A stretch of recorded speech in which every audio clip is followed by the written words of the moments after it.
all too willing to do whatever we needed to get the charity off the ground, and we're so grateful for that.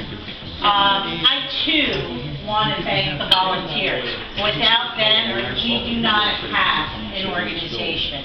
So Jean, Madeline, Mary, thank you. You're doing, thankless work, and a lot of it is repetitious and not so fun. And the fact that you show up every day, every week, and you do so with a smile, we can't thank you enough. We are nothing without you.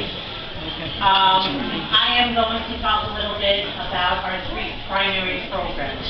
We do have 3 primary objectives. The only criteria we're using to accept a client is they need to be in economic crisis, financial crisis. And that's pretty broad, and we did so very intentionally.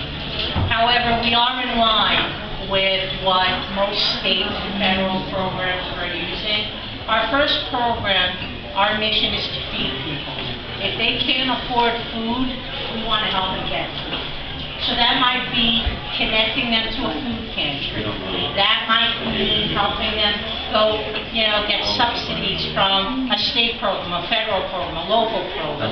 That might mean we dip into our own resources and get them food cards, gift certificates. Whatever we need to do to get them food, we will try and do. Our second program, and very near and dear to my heart, is to clothe people. I can't understand in this country why somebody can't afford to clothe themselves or their family. Basic things, not fancy things. And to struggle to do that, I don't understand. So we need to fix that, and we will. And again, we will reach out to the federal programs, the local programs, the state programs. We'll go to the churches who have outreach programs. All these different resources, we're going to go to Targets, the Walmarts, the Kmarts, the Sears, the big box stores. These are going to be our partners. This is one of the reasons why most of you were invited today, because in one way or another, you connect to these people. So when you see one of them, we are a reciprocal network. Not only are we going to reach out to you to help us help a client, but if you can't and you have a client, send them to us. We want it to work both ways. The last program is near to Nick's home, and that is making home repairs for people who just can't afford to do them on their own. We are not disaster relief, as Nick likes to say. We are in spite of it. Long after everything Sandy said and done, we will still be here doing this work.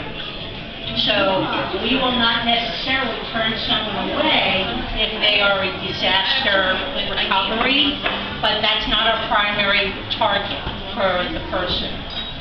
Now, I mentioned earlier that we're in line with the federal and state programs.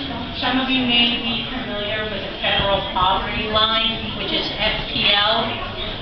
The state and local government usually uses a 200, 250, maybe 275 percentage. We're a little bit more generous than that. We're going to aim for the 300 mark.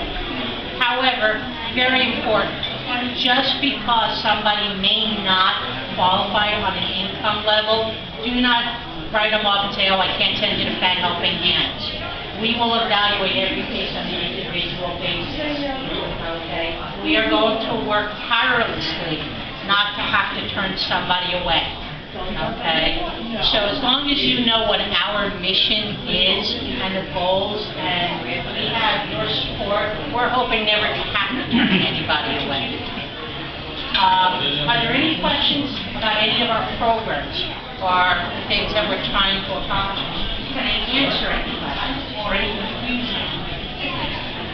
Okay. Before I turn it over to our Director of Social Media, I too have to thank 2 very special people. My husband Terry, who volunteered to check all of you in, who has had an absent life for probably 3 or 4 months. And my lovely daughter, Amanda, who's like, Mommy, are you coming home tonight? No, I'm sorry, honey, I'm not. So she has put up with me not being okay and has done so like a trooper. So, mwah, I love you both. I'm going to turn it over to